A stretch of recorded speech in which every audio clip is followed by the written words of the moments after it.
Maharashtra police दलात धाडस, कर्तव्यनिष्ठा आणि नेतृत्वाचे प्रतीक म्हणून ओळखले जाणारे निकेतन बन्सीलाल कदम हे सध्या नागपूर येथे पोलीस उपायुक्त म्हणून कार्यरत आहे। अत्यंत कठीण परिस्थितीतही न डगमगता कर्तव्य बजावणाऱ्या या अधिकाऱ्यांनी आपल्या कार्यातून एक वेगळी ओळख निर्माण केली आहे। निकेतन कदम यांचा प्रवास अत्यंत प्रेरणादायी आहे। IT क्षेत्रात काम करत असताना त्यांनी देशसेवेचे स्वप्न उराशी बाळगले आणि UPSC परीक्षेची तयारी सुरू केली।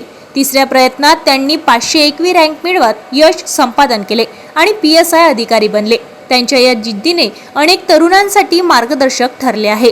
मार्च 2025 मध्ये नागपूरच्या महाल भागात औरंगजेब कबरीच्या वादातून उसळलेल्या दंगलीदरम्यान परिस्थिती अत्यंत तणावपूर्ण झाली होती। जमावाला नियंत्रणात आणताना निकेतन कदम यांनी अत्यंत धैर्याने नेतृत्व केले।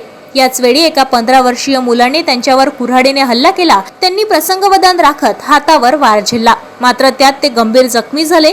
तरी सुद्धा त्यांनी आपले कर्तव्य थांबवले नाही। हीच त्यांची खरी ओळख आहे। त्यांच्या या शौर्यामुळे आणि निष्ठावान सेवेसाठी त्यांना 2025 चा पोलीस महासंचालकाचा DGS इन्सिग्निया हा मानाचा पुरस्कार जाहीर झालाय।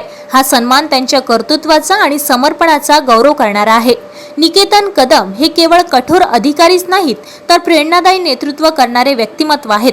शिस्त, तात्काळ निर्णय क्षमता आणि टीमला एकत्र ठेवण्याची कला यामुळे त्यांनी सहकार्यामध्ये आणि नागरिकांमध्येही विश्वासार्ह ठरले आहे। त्यांनी अनेक तरुणांना मार्गदर्शन करून त्यांना स्पर्धा परीक्षांकडे वळविण्याचे काम केले आहे। निकेतन कदम यांची कहाणी ही फक्त एक अधिकाऱ्याची नाही, तर ती धैर्य, जिद्द आणि देशसेवेच्या भावनेची जिवंत उदाहरण आहे। ताज्या घडामोडी आणि आपल्या शहरातील बातम्या बघण्यासाठी नंबर 1 न्यूज चॅनलला सबस्क्राइब करा, शेअर करा, आपल्या प्रतिक्रिया कमेंट बॉक्स मध्ये द्या। आपल्या बातम्या नंबर 1 न्यूज चॅनलवर बघण्यासाठी 99 21 58 96 63 या व्हॉट्सअपवर मेसेज करा।